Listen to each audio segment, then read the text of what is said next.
Assalamualaikum warahmatullahi wabarakatuh. Baik ya, kita ketemu lagi di pertemuan keempat, jadi praktikum keempat di mata kuliah pemrograman client side. Jadi kali ini untuk prakteknya kita agak panjang ya, karena temanya memang ada dua. Jadi yang pertama adalah membuat form validation sederhana. Kemudian berikutnya adalah kita mencoba untuk membaca data array yang sudah saya siapkan secara online. Nanti otomatis kita belajar bagaimana cara melooping datanya. Kemudian kita mencoba untuk menampilkannya di halaman web gitu ya. Plus nanti kita membuat semacam interface yang ada menunya juga, kemudian sebelah kanan nanti ada isi dari datanya. Seperti itu nanti kita coba. Untuk modulnya maupun kelengkapannya, jadi modul teori, kemudian modul praktikum, kemudian semacam icon-icon sudah saya siapkan di e-learning ya, nanti bisa di download sendiri. Silakan. Nah, ini modul praktikumnya sudah saya siapkan. Jadi modul 4 praktikum pemrograman client side kita membahas adalah form validation dan membaca data array online gitu ya. Nanti kita baca itu. Kita praktekkan itu. Jadi konsepnya seperti yang sudah saya jelaskan tadi. Nanti kita menggunakan fungsi if, kita menggunakan fungsi looping ya untuk membaca data. Nanti skenarionya ada, jadi kita bagi jadi dua praktikum. Jadi ini ya, kita coba untuk praktikum pertama. Praktikum pertama itu kita tidak membuat project dari awal ya, tapi kita memodifikasi project yang dihasilkan pada praktikum sebelumnya. Jadi kita kemarin terakhir client 1 foldernya ya. Kita masih menggunakan client 1. Kita buka terlebih dahulu projectnya di client 1 kemarin. Client 1 ini ya, client 1. Saya buka, ada 3 file, index.html, jQuery ini, file jQuery, kemudian w3.css seperti biasanya ya. Kemudian langkah kedua, buat mekanisme form validation yang ditempatkan pada function tampil. Jadi di dalam file index ini ada function bernama tampil. Mekanisme ini akan menghentikan proses menampilkan isian pada modal jika nama atau tanggal lahir belum diisi. Silakan menambahkan sintak yang berwarna biru. Jadi saya buka terlebih dahulu indeksnya ya. Kita lihat terlebih dahulu indeksnya. Jadi di indeks ini ada function tampil. Jadi function tampil itu digunakan untuk memunculkan apa yang kita isikan di teks, tanggal lahir, isian nama, tanggal lahir, dan pilihan jenis kelamin itu ya. Kita bisa coba dulu project yang terakhir yang kemarin itu. Localhost client 1 gini ya, client 1 hasilnya adalah seperti ini. Ini kemarin ada event untuk on key up nya juga, misalkan nama Andita seperti ini aja ya. Kalau saya tampilkan, maka tanggal ini kosong karena memang benar tanggal belum saya isi ya kan gitu. Lah praktikum yang form validation adalah jika nama dan tanggal lahir belum diisi, maka dia tidak menampilkan modal dulu, tetapi munculkan peringatan bahwa nama atau tanggal belum diisi gitu ya. Itu namanya form validation. Jadi formnya dicek dulu sudah sesuai dengan ketentuan atau tidak gitu ya. Kita lanjut ke modulnya. Jadi di sini kita tambahkan sintak yang berwarna biru ini. Jadi kita beri pengecekan menggunakan if seperti ini. Jadi saya copy dulu, saya tempatkan setelah var jk di sini ya. Nah, seperti ini saya tata dulu.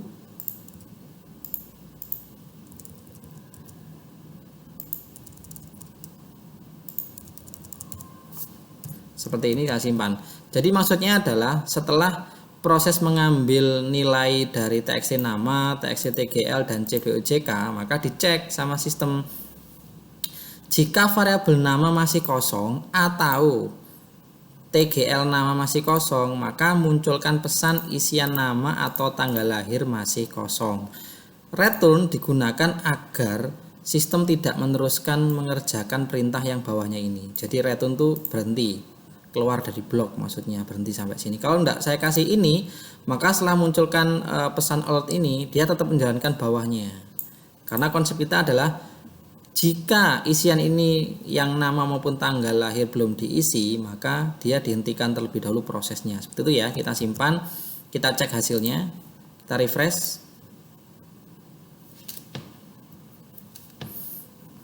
Kita refresh terlebih dahulu.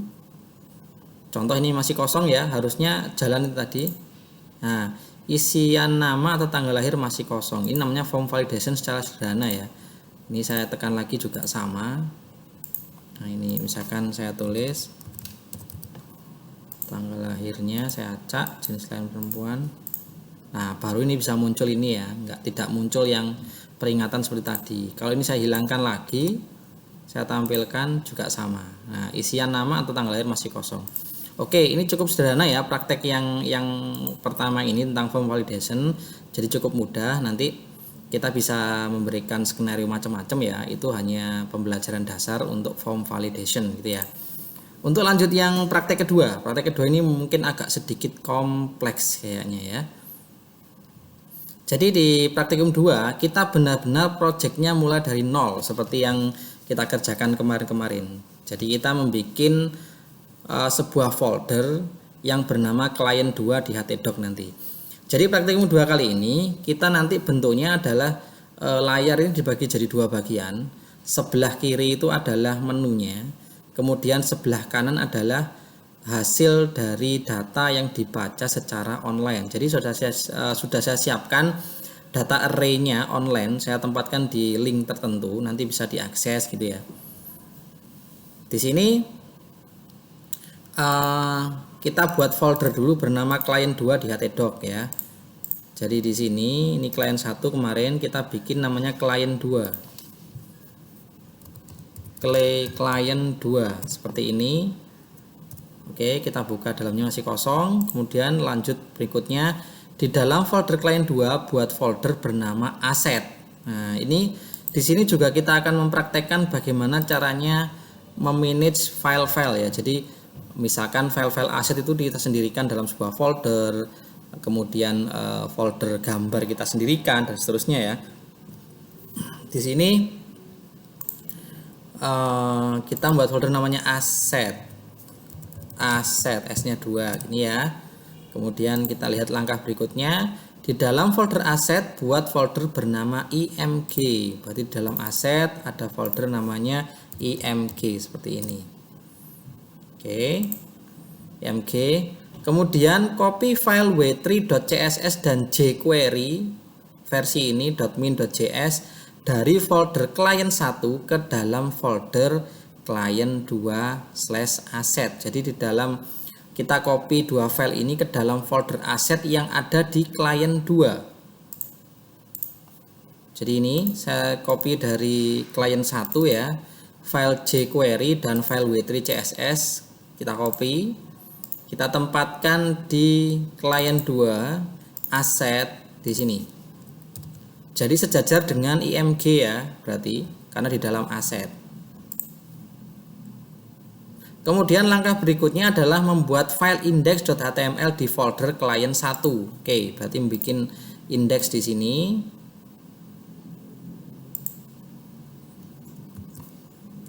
Index.html seperti ini. Kemudian kita buka menggunakan Visual Studio Code ya. Nah, ini yang ini tadi buat client 1 saya tutup aja, jadi cukup ini aja saya buka.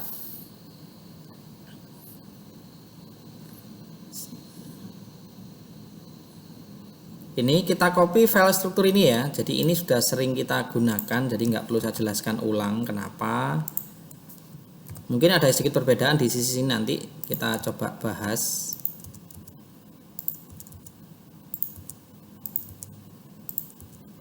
Nah, seperti ini struktur dasar dari sebuah halaman web. Jadi di sini seperti biasa kita load w3.css-nya ya di dalam folder asset. Jadi kali ini w3.css-nya kita masukkan ke dalam folder asset khusus di sini. Maka linknya berbunyi seperti ini. Kemudian ada script src, kita juga include file JS ya, jQuery ini di sini dalam folder asset juga seperti ini. Jadi ini Nah, kalau kemarin kita tanpa folder aset, tapi kali ini kita mencoba untuk menggunakan folder aset. Jadi di manage file-file yang dibutuhkan oleh template ya, istilahnya kita sendirikan di dalam folder bernama aset gitu ya. Oke, lanjut. Langkah berikutnya adalah tempatkan link data array online yang telah disiapkan ke dalam tag head. Jadi warna biru ini adalah linknya. Saya copy dulu. Saya tempatkan di dalam head seperti ini. Jadi ini linknya ya. Nah, ini linknya. Kalau ingin tahu struktur data array online-nya gimana, ini kita copy. Kita coba buka di sebelah sini. Paste and go. Kita lihat. Nah, ini adalah data array online-nya. Memang sengaja saya taruh di hosting ya, biar nanti bisa diakses. Kita akan mencoba membaca data online secara sederhana, gampangannya gitu. Seperti ini contoh-contoh datanya ya. Jadi ada berapa, ini contoh datanya, data referensi film ya. Ini saya ambil contoh seperti itu. Datanya sekitar ada 11 film di sini, ada judul, ada pemain, ada tahun, ada rating, ada cover, nanti isinya sampul filmnya ya. Ini JPEG kan, gambar. Kemudian ada sinopsisnya. Nah ini ya, sinopsisnya.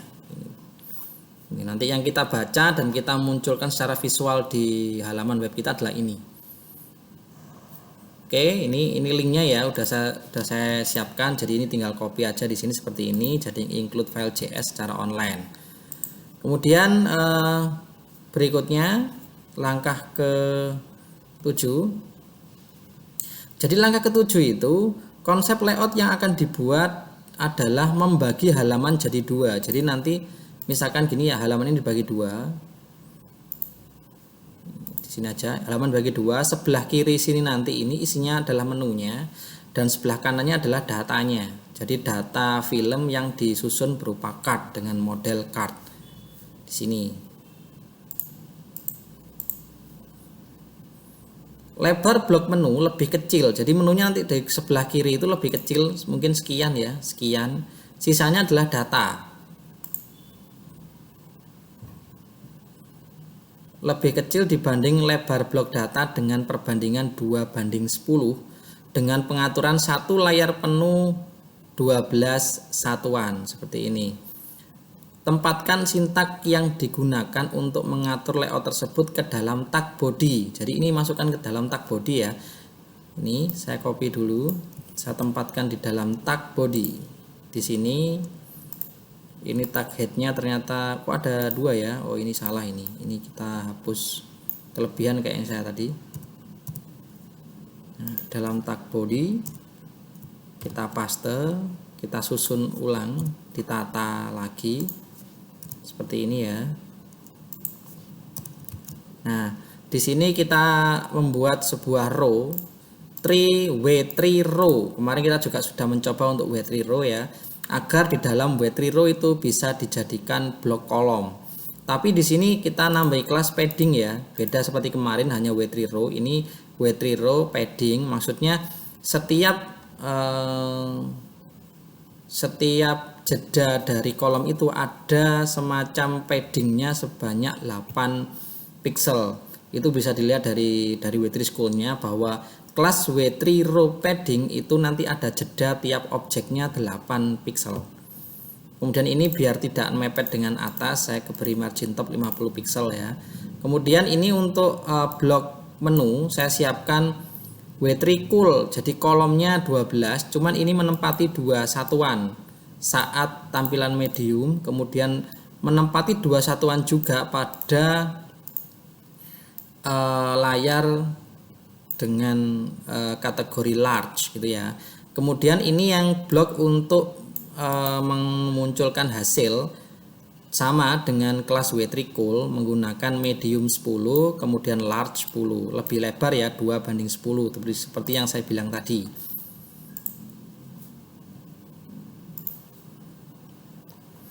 Kemudian langkah berikutnya membuat interface menu pada blok menu sebelah kiri. Menu disusun dengan interface list bar W3 CSS. Bisa dilihat nanti di W3 CSS bagian nanti ada menu namanya list bar.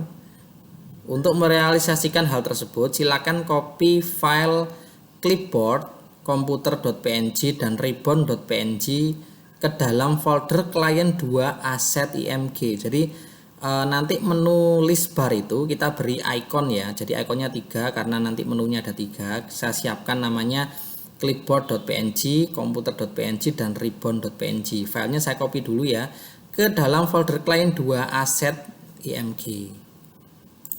Sudah saya siapkan filenya ada di D, di drive D, clipboard, komputer dan ribbon.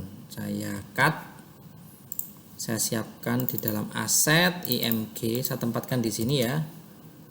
Nah, seperti ini dalam client 2 aset img. Kita kembali ke client 2 yang paling ini. Kemudian tambahkan sintak berikut ke dalam tag w3 cool m2 l2, berarti yang dimaksud adalah blok yang ini m2 l2 ini kan. Berarti kita tempatkan di sini sintaknya, kita copy, kita paste di sini, kita tata ya. Nanti saya jelaskan.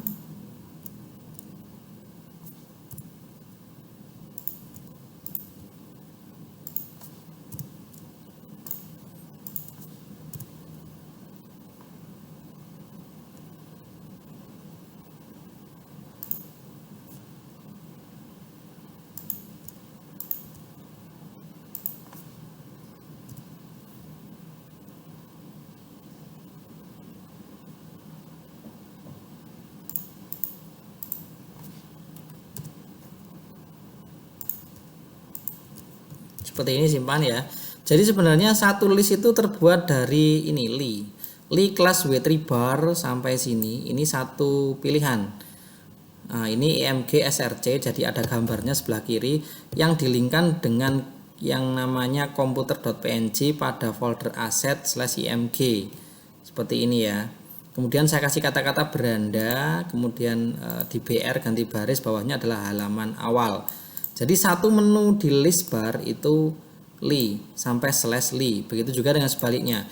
Harusnya sesuai dengan struktur ini akan terbuat 3 pilihan, 3 menu gitu ya di sebelah kiri. Kita simpan, kita jalankan terlebih dahulu. Localhost client 2 seperti ini ya. Saya copy. Nah, muncul ya di sebelah sini ya.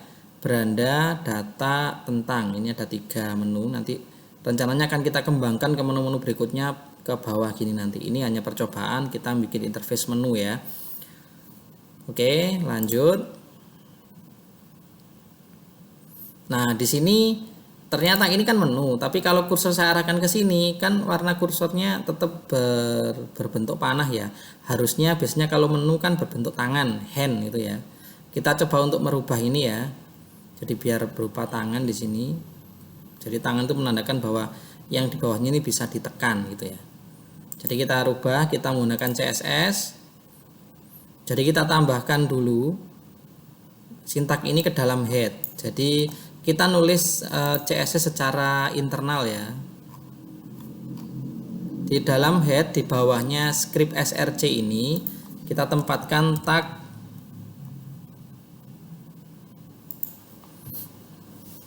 oke ya ini. Jadi ini satu li itu satu pilihan ini ya. Ini satu li satu pilihan, dan ini ada image img src diarahkan ke aset img komputer.png dan seterusnya. Ini jadi satu li satu menu. Ini ada tulisannya ganti baris BR bawahnya itu ya.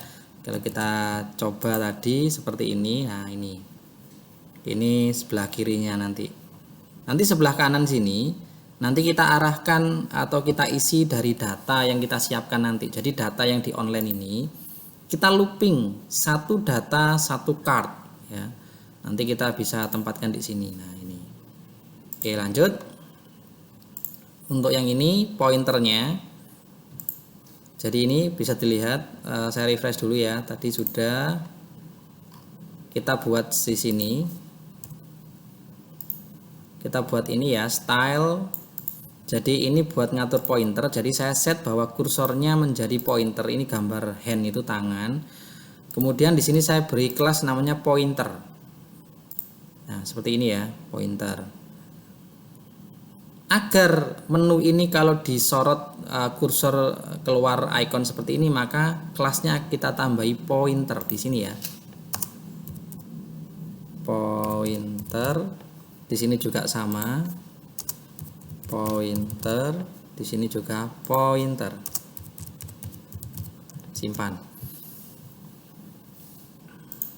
Kita refresh, kita jalankan, kita lihat, nah, bisa kelihatan ya kursornya mulai berubah saat memasuki area list barnya ya di sini. Kalau keluar dia balik ke icon panah ini ya. Oke, di sini. Oke. Ini belum kita bisa klik karena memang konsep kita hari ini kita tidak mengatur masalah ini diarahkan kemana, tidak, nanti mungkin skenario berikutnya. Jadi kita coba untuk belajar membuat menu seperti ini ya. Nah, oke, lanjut.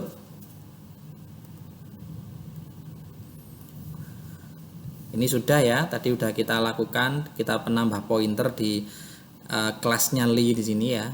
Kita kemudian ke langkah 12. Di langkah 12 adalah ini membuat tempat di mana hasil dari looping data array online ditempatkan. Hasil looping data array ditempatkan dalam sebuah div pada blok data sebelah kanan yang telah disiapkan sebelumnya.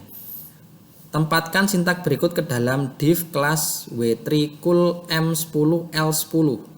Jadi kita copy ini ya. Jadi ini kita membuat div ceritanya. Di copy di mana? Di sini. Jadi ini yang lebar 10 ini, 10 satuan ini kita gunakan untuk menampung data sebenarnya. Di dalamnya saya bikin sebuah div kelas dengan kelas w3 row padding ya.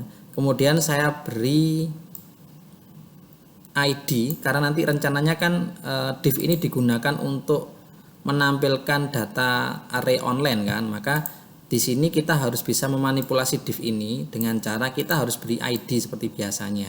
ID-nya adalah ID blok film. Jadi ID-nya blok film ini di sini. Oke, lanjut.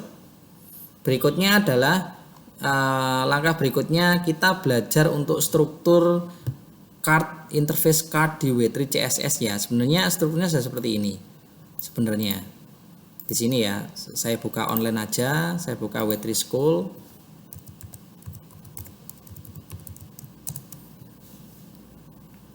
Seperti ini. Saya cari bahasan untuk W3 CSS ini ya. Di sini di atas.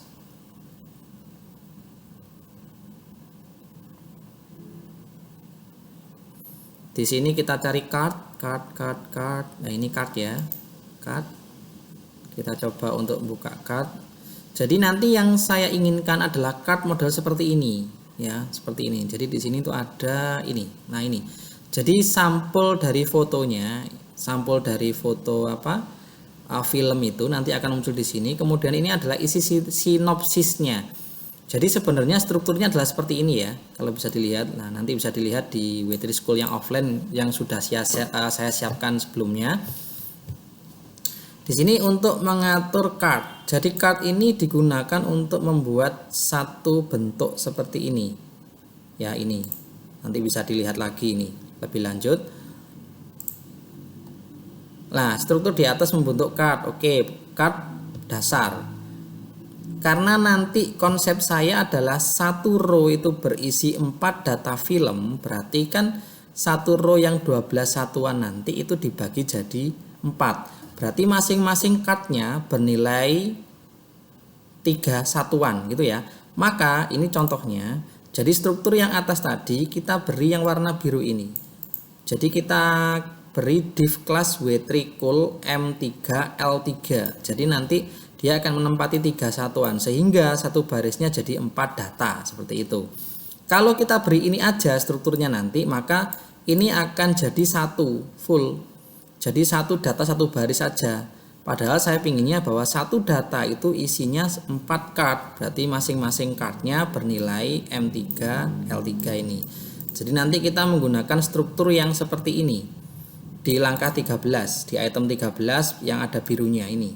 Jadi nanti kita modifikasi card dasar ini, kita beri kelas div sebelumnya W3 cool M3 L3. Ini seperti ini ya. Nanti ini hanya sekedar pengetahuan yang poin 13 ini, karena kita nggak suruh apa-apa di langkah 13. Ini ya. Langkah 14, berikutnya kita membuat blok JavaScript di dalam tag body pada posisi paling akhir tag. Ini ya, tambahkan yang warna biru saja, kita copy. Jadi kita bikin bloknya JavaScript di sini ya, sebelum tutup body di sini. Nah ini JavaScriptnya nanti masih kosong. Nah, lanjut. Langkah 15, membuat function JavaScript yang digunakan untuk melooping data array online yang berhasil dibaca. Jadi kita sudah bisa membaca ini di awal ya, membaca yang ini di awal karena linknya kita taruh di awal ini. Nah ini linknya. Kemudian di sini di dalam function tersebut terdapat mekanisme looping menggunakan for in ya. For in kemarin bahwa salah satu metode dalam looping adalah for in, ada for, ada while, ada do while gitu ya. Tapi yang kita gunakan for in yang mudah. Kenapa? For in akan membaca perulangan sebanyak data yang ditemukan dari variabel array tersebut. Jadi kita tidak perlu menentukan looping dari berapa ke berapa, tapi langsung membaca array-nya ada berapa data, maka loopingnya sebanyak data tersebut. Itu alasan kenapa kita pakai for in di sini. Nanti kalau belum jelas bisa lihat modul teorinya ya, sudah saya jelaskan juga di situ. Untuk variabel array-nya bernama film. Tahu dari mana? Kita bisa lihat di sini bahwa var film ya, ini adalah nama variabel array-nya. Nanti yang kita baca adalah variabel ini, film ini. Untuk mengetahui struktur online data tersebut, buka di sini. Oke, tadi kita sudah membuka ini ya, jadi tidak ada masalah ini. Jika setelah mempelajari dan memahami strukturnya, maka tambahkan function tampil ke dalam tag script. Nah, ini kita copy. Kita tempatkan di dalam tag script. Seperti ini. Kita tata ya, seperti biasa.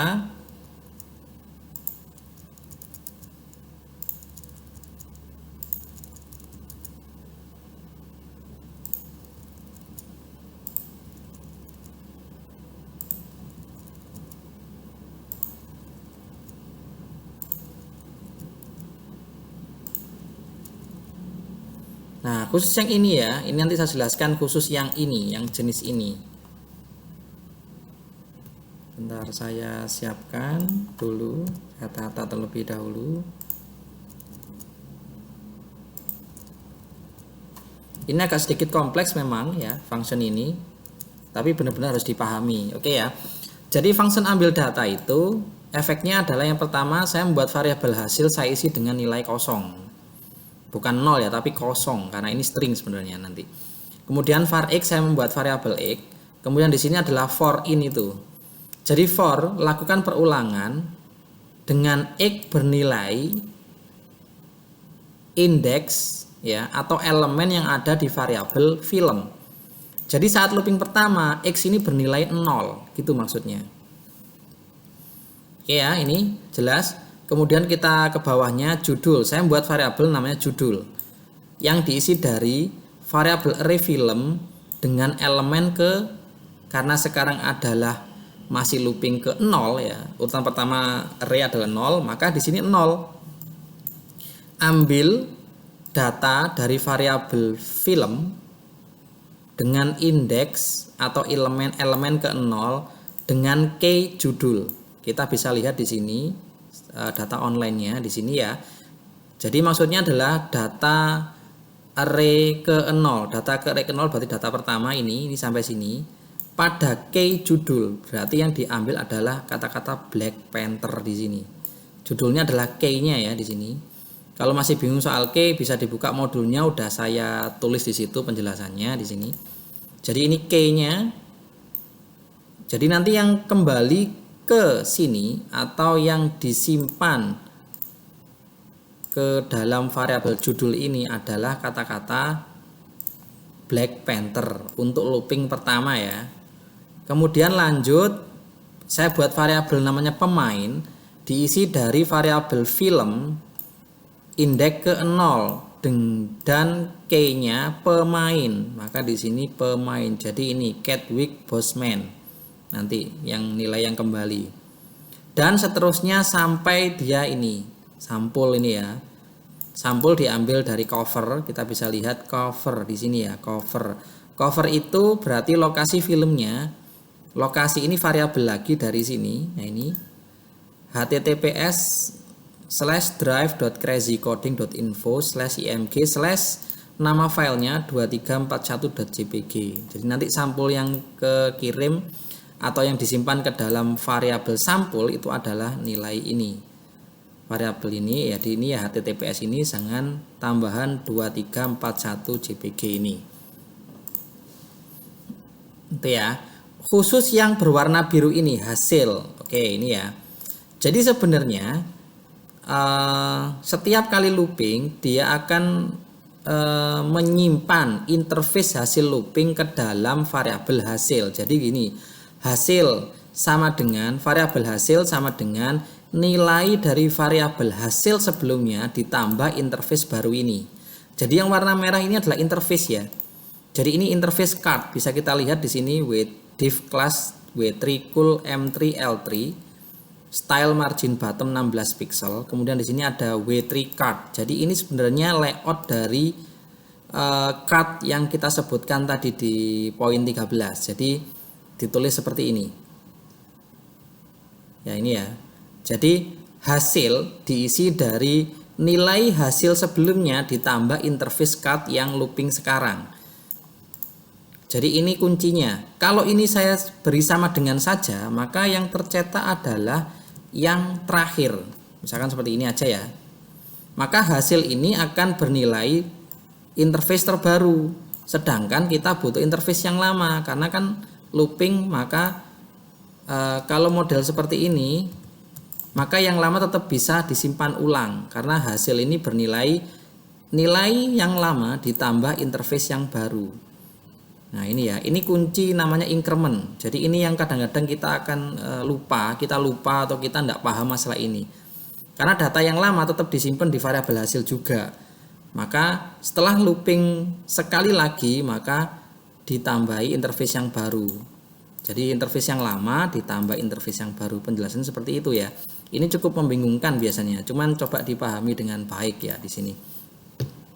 Kemudian ini interface untuk cardnya. Kenapa ditulis lurus seperti ini dan ganti baris secara otomatis di JavaScript ya? Kenapa nggak disusun seperti ini? Nah seperti ini yang mudah dipahami, div, kemudian di dalam div ada img, ada div lagi, kemudian tutup divnya dan seterusnya. Karena memang seperti ini ya. Di dalam JavaScript kalau kita menulis string ya, string seperti ini. Kalau kita paksa untuk ganti baris seperti ini contohnya, maka akan error. Berwarna merah kan, bergaris merah karena nggak dikenali. Lah, memang itu alasannya kenapa interface-nya disusun seperti ini. Satu baris memanjang, jika tidak cukup maka akan ganti baris secara otomatis seperti ini. Nah, ini memang permintaan JavaScript seperti ini. Tetapi kita sebagai pengembang saat mengembangkan interface dengan looping seperti ini akan menjadi sebuah kesulitan tersendiri ya. Jadi bagaimana solusinya? Sebenarnya ini bisa kita akali dengan karakter ini. Jadi di sini sudah saya jelaskan juga. Jadi kita tambahkan karakter slash di setiap script yang akan ganti baris, maka itu akan memudahkan kita untuk ngecek seperti ini akhirnya. Nah, coba kita ubah jadi model seperti ini ya. Jadi nanti misalkan ini saya beri slash, maka ini bisa di enter. Nah, tidak error ya. Nah, ini adalah kuncinya. Jadi kita susun menggunakan bantuan karakter slash seperti ini. Kalau tidak saya slash, misalkan di sini ya, enggak saya slash, maka dia akan error ini. Nah, error kan? Maka saya beri slash seperti ini. Biar strukturnya mudah dibaca dan mudah dipahami. Jika ada masalah nanti kita lebih gampang untuk ngeceknya gitu ya. Ini kita beri slash, kita susun sedemikian rupa strukturnya seperti yang ada di dokumentasi ya. Ini saya beri slash. kemudian saya beri lagi slash. Nah, seperti ini. Kemudian ini slash lagi, ini, gini, dan gini. Nah, kurang lebih seperti ini. Oke ya, ini ya, clear seperti ini, tidak ada masalah. Nah, ini. Jadi kita bisa melihat struktur cardnya dengan lebih mudah karena disusun dengan model seperti ini, lebih human readable untuk layoutnya, bisa kelihatan ya. Nanti kalau emang belum jelas bisa tanya ke saya secara langsung ya nanti, atau by chat kalau bisa dijelaskan lewat chat. Nah, ini seperti ini. Oke, saya lanjut. Ini sudah kita bahasin tadi. Langkah 16. Langkah berikutnya adalah membuat sebuah pemanggilan function tampil agar pertama kali halaman web diakses, maka langsung menjalankan function tampil. Tambahkan yang berwarna biru. Oke, berarti kita tambahkan di sini. Di bawahnya script pass ya. Kita berikan ambil data, buka kurung, tutup kurung, titik koma seperti ini. Jadi saat pertama kali web itu menjalankan JavaScript, dia akan menjalankan ini, pemanggilan ini. Maka function ini otomatis akan secara langsung dipanggil. Gini ya. Coba kita jalankan terlebih dahulu hasilnya, kita refresh.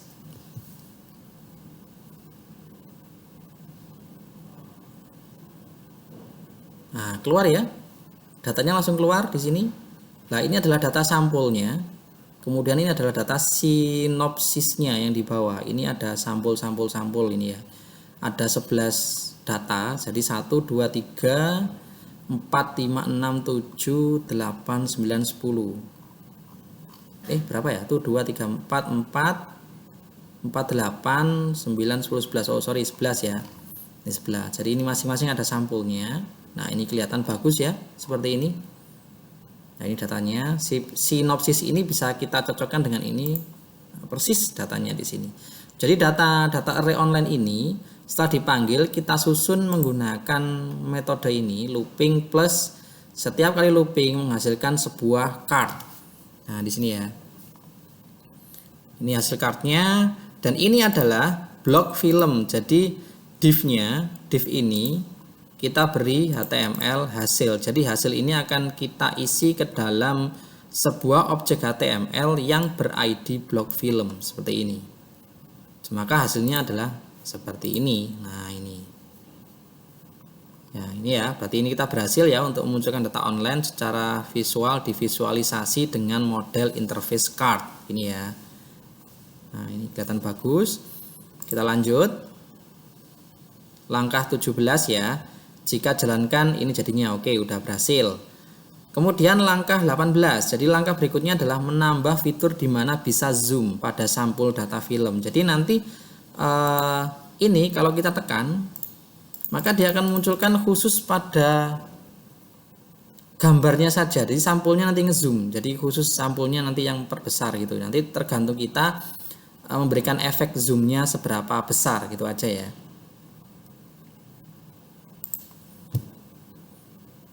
Nah, untuk merealisasikan hal tersebut, kita buat sebuah modal. Jadi memang itu dibuat dari modal khusus ya, yang isinya hanya diisi oleh gambar. Kalau kemarin kita membuat modal, kemarin kita isi header dan footernya dari tulisan ya. Tapi di sini akan kita coba untuk modal khusus. Jadi modalnya khusus untuk menampilkan gambar saja di sini. Jadi modalnya kita tempatkan di dalam tag body, tapi sejajar dengan div class w3 row padding. Nih ya. Jadi nanti kita tempatkannya adalah di sini. Di dalam body tetapi sejajar dengan div class w3 row padding. Nah, di sini. Sini kita minimize saja. Jadi kita tempatkan adalah di bawahnya sini nanti. Nah, di sini. Sintaksnya gimana? Nah, ini kita lihat. Kita buat modalnya dulu ya. Ini modalnya. Kita tempatkan di sini. Jadi modalnya kita beri ID modal zoom, kelasnya w3 modal, w3 center. Jadi saya ingin nanti gambar di dalamnya adalah tengah ya, di tengah center. Makanya di sini saya beri kelas w3 center. Kemudian on click this style display none. Nah, ini digunakan untuk nutup modal. Jadi kalau modalnya diklik maka dia akan menutup modalnya secara otomatis gitu ya. Kalau kita kemarin menggunakan skenario-nya menggunakan tombol keluar kalau yang contoh praktikum sebelumnya, tapi di sini adalah saya bikin skenario yang beda lagi. Jadi untuk keluar dari modalnya saya cukup klik dari bodinya dari modal gitu aja. Jadi modalnya diklik, nanti dia akan nutup secara otomatis dengan efek ini. Jadi modalnya kalau diklik maka dia menjalankan this style display none, maksudnya ini nutup modal gitu ya. Di dalam modal saya beri IMG ya dengan kelas W3 modal konten. Jadi konten dari modal itu berupa IMG, maksudnya gitu, dengan animasi zoom, animated zoom ini ya. Kemudian IMG tersebut saya beri ID IMG zoom. Saya ingin perbesaran hanya 27% gitu ya. Nah ini 27%. Nanti bisa kita rubah berapa sih kita ingin besarnya ya. Nanti kita bisa rubah di sini. Kita coba untuk 27% dulu. Kita simpan ya. Untuk modalnya siap. Ini sudah kita buat interface-nya. Langkah berikutnya adalah membuat function JavaScript yang digunakan untuk mekanisme zoom. Function tersebut ditempatkan pada tag script dan sejajar dengan function lainnya. Jadi ini function zoomnya ya. Saya copy ini. Kemudian saya tempatkan jadi sejajar dengan function lain di sini. Maka di sini harusnya saya paste. Nanti saya jelaskan cara kerjanya kenapa kok ini fungsinya agak sedikit berbeda ya. Sini ya. Nah ini. Jadi function zoom itu efeknya adalah IMG zoom. Jadi sebuah objek HTML yang ber-ID IMG zoom disetting atributnya. Atribut apa? src. Jadi source-nya. Kita lihat IMG zoom itu objek HTML apa? Ternyata di sini objek HTML berupa IMG. Maka dia punya atribut yang namanya src kan. Jadi kalau gambar kita ingin set itu adalah di atribut src. ATTR itu maksudnya atribut, jadi setting atribut src. Jadi src-nya disetting dari l.src. Kok bisa seperti ini? Nanti ada penjelasannya. Nanti karena pasangannya ini belum ada, jadi belum bisa dijelaskan. Nanti habis ini saya jelaskan kalau sudah ada pasangannya. Kemudian bawahnya lagi modal zoom. Modal zoom berarti ini ya. .css display block. Jadi ini digunakan untuk membuka modal atau memanggil modal seperti yang udah kita gunakan di praktikum sebelumnya gitu ya ini ya. Jadi setelah zoom ini dijalankan maka baris akhirnya ini adalah membuka modal gitu maksudnya. Ini belum saya jelaskan karena belum ada pasangannya, sebentar lagi nanti ini ada. Langkah terakhir adalah menambahkan event on click pada sampul data card agar saat sampul itu ditekan itu menjalankan function zoom. Jadi di sini ya on click. Nah ini adalah pasangan dari yang saya jelaskan tadi. Di IMG src ini ya saya beri event on click di sini. Jadi ini event on click. Jadi di sini saya jelaskan bahwa IMG ini yang sampul itu per data saya beri on click. Manggil apa? Zoom. Jadi maksudnya adalah memanggil function zoom di sini. Kemudian di sini mengirimkan this. This itu adalah objek, maksudnya mengirimkan atribut yang ada di dirinya sendiri. Jadi di diri IMG ini, di dalam body IMG ini, itu akan bisa dibaca dengan variabel this. Jadi this ini dikirim. Kemudian sampai zoom disimpan dengan variabel bernama L. Kalau di sini ada sebuah function bernama L.src, maksudnya adalah L ini dari sini kan, dari IMG yang ini. Maka src adalah mengambil dari ini. src ini berarti yang diambil atau nilainya yang dikirimkan ke function zoom ini adalah sampul. Sampul bernilai apa? Dari sini. Makanya nanti IMG yang ada di modal itu tetap bisa memunculkan gambar karena linknya di copy ke sini dan dimunculkan dalam IMG ini. Jadi ini penjelasannya agak sedikit kompleks ya, memang skenarionya agak kompleks, tapi itu mohon untuk bisa dipahami seperti itu. Jadi ini on click ya. Jadi gitu cara kerjanya. Kemudian saya beri lagi pointer biar muncul icon hand di sini ya. Di sini berarti menggunakan kelas seperti ini, saya beri pointer. saya simpan seperti ini ya. Coba kita jalankan hasilnya,